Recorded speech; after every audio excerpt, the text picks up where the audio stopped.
وزدني علما. Dualarında da Allah Resulü'ne diyordu Rabbi zidni ilmen ve fehmen ve alhikni bis salihin diye dua eder Allah Resulü. Yani ilmimi, kavrayışımı artık salihler zümresine ilhak ile dahildir diye dua ederdi. Bu ayet kelimelerde methü sena edilen ilim zamanımızda sırf mesleki eğitim yahut akademik kariyer için okunan dünyevi ilim değildir. İlim ancak merifetullah'a pillə olduğu nisbətdə faydalı elm olur. Əksi təqdirdə zehnə depo edilən bilgilər kitab yüklü uzunqulaqlar ifadəsindəki husrandan ibarət olur. Kişiyə fayda təmin etmədiyi kimi, hətta səbəb olduğu ənaniyyət, yəni özünü bəyənmək kimi mənfi duyğularla zərər də verir.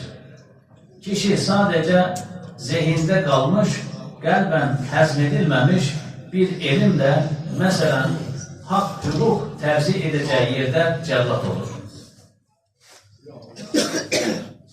Günümüzdə yüksək təhsil görüb, yüksək təhsil doruq səviyyədə.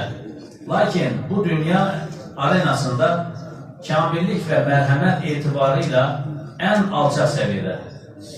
Dənizin ortasındakı biçarə mültəcilərin botlarını deşib onları dipsiz sularda boğanlar, Afrikanın fəqir xalqının bütün zənginliklərini zorla sömürənlər, Myanmarı, Suriyanı açıq hava həbsxanasına çevirənlər, Fələstində uşaq, çoluq çocuq demədən cürbəcür zülümlər və cinayətlər işləyənlər, Qur'an-ı Kərimi yaxın əcdadın, Qur'an-ı Kərimi yandıran Əbu Cəhlin nəvələri.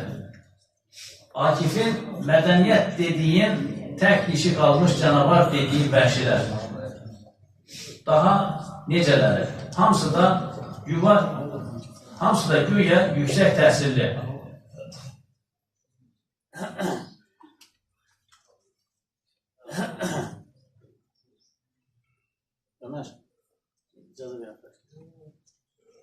Hamısı da güya yüksək təhsilli. Fəqət şairin dediyi kimi hamısı da yüksəldik sanırlar. Alçaldıqca tavana. Cənnətin yolu. Kim elm təhsil etmək üçün bir yola girərsə, Allah o kişiyə cənnətin yolunu asanlaşdırır. Ravah Müslim. Yalnız bu iki kimsəyə qibdə edilir. Biri Allahın özünə verdiyi malı haqq yolunda xərcləyib tükətən kimsə, sərf edən kimsə, azaldan kimsə, digəri Allahın özünə verdiyi elmlə yerli yerincə hökm edən və onu başqalarına öyrədən kimsə. Rəvah Buxari.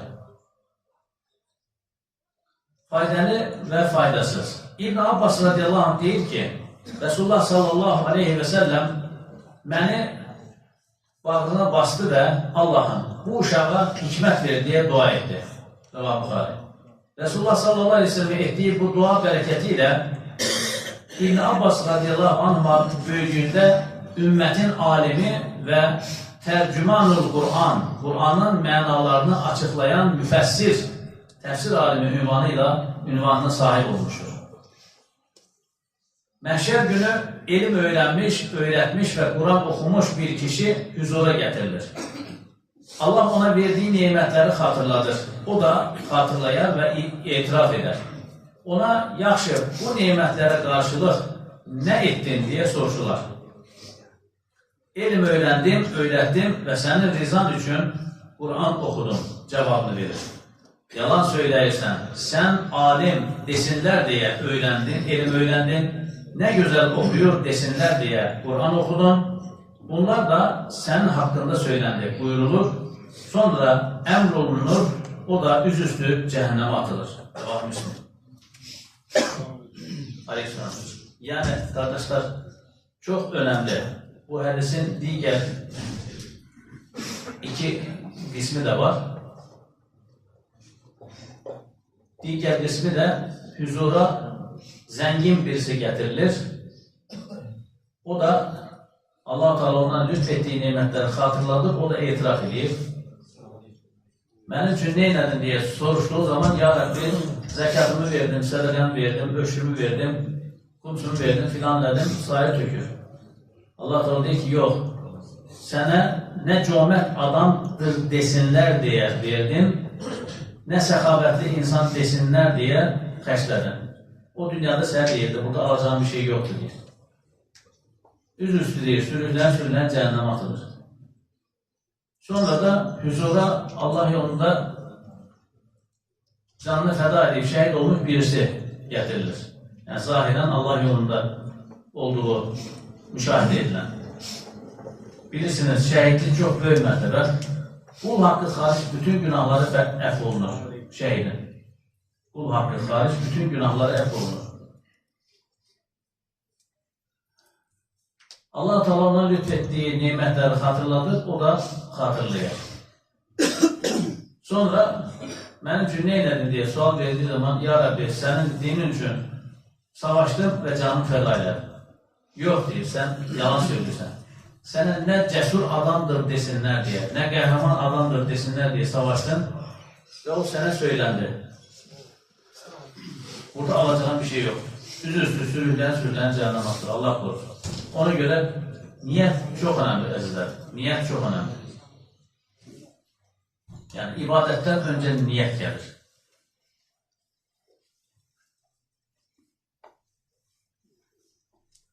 Ehli diller arasında aradım, kıldım tələb, her hüner mekbul imiş, illa edeb, illa edeb.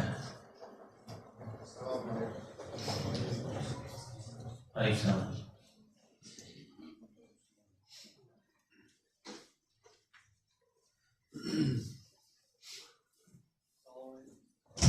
Aleykümselam.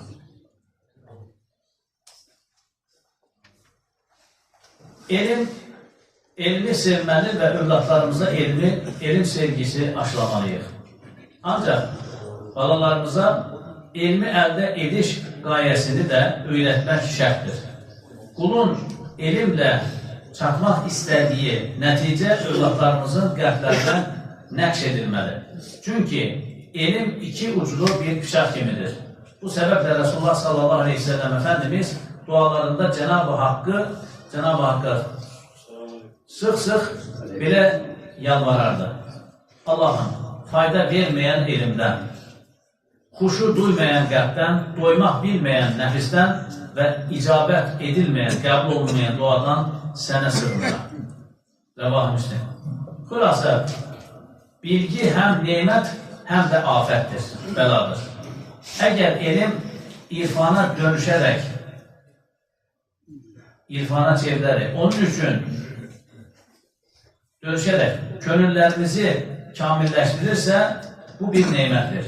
Ama ölü vəziyyətdə kalar da nefsimizin gurur vitrini olarsa bu da afettir.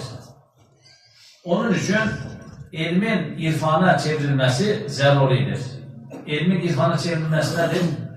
Bildiğin şeyin hayata geçirilmesi. Təəccüd namazı qılmaq fəzilətli bir əməldir. Bilirsən, amma təəccüd namazı qılmırsan. Demək, irfan halına gəlmədi. Quru əzbərləmək. Namaz qılmaq yaxşı işdir, ibadət etmək yaxşı işdir deyirsən, amma namaz qılmırsan. Bu, irfan halına gəlməmişdir deməkdir.